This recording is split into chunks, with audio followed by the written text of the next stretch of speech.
Hi, உங்கள் ride with மீமணி. இன்றைக்கி நாம் டேஸ்ட்டாக அதே சமயம் ஹெல்த்தியாக எல்லாருமே விரும்பி மிச்சம் வைக்காமல் சாப்பிட்ற மாதிரி எப்படி இந்த புடலங்காவை வச்சு ஒரு பொரியல் பண்ண போகிறோம் அப்படிங்கிறது தான் இந்த வீடியோவில் பார்க்க போகிறோம். ஸோ வாங்க வீடியோவை ஸ்கிப் பண்ணாமல் பாருங்கள்.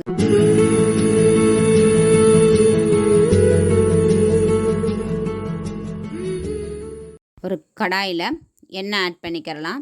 எண்ணெய் காஞ்சதும் கொஞ்சமாக கடுகு, கொஞ்சம் உளுந்து போட்டு இது ரெண்டும் இந்த கடுகு உளுந்தும் நல்லா பொரிஞ்சதும் கருவேப்பிலை, பச்சை மிளகா கித்தி வச்ச 2 பச்சை மிளகா போட்டு அது கூடவே கட் பண்ணி வச்ச வெங்காயத்தையும் போட்டு நல்லா இந்த மாதிரி வதக்கி எடுத்துக்கிறணும். நல்லா அந்த கண்ணாடி பதத்தை தாண்டுற அளவுக்கு வதக்கிட்டு பொடிசாக கட் பண்ணி வச்சுருக்க புடலங்காய், உப்பு, மஞ்சள் தூள் போட்டு நல்லா அந்த வெங்காயம், எண்ணெய் இது கூடயே நல்லா ஒரு நிமிஷத்துக்கு நல்லா அதை வதக்கி விட்டுக்கிறணும்.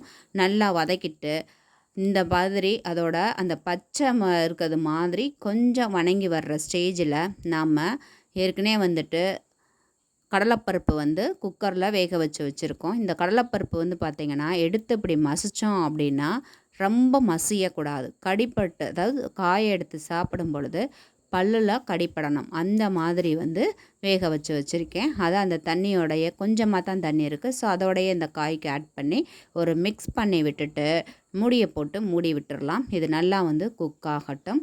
பாருங்கள், நல்லா குக்காகி அந்த கொஞ்சம் தண்ணி இருந்தது இல்லைங்களா, அதுவுமே வற்றி நல்லா சுருண்டு வந்துருச்சு.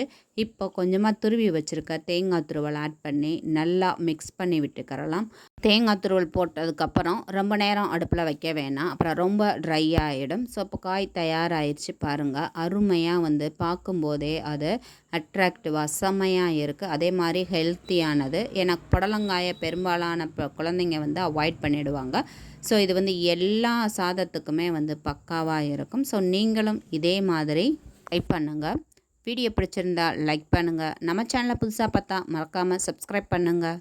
தேங்க்யூ.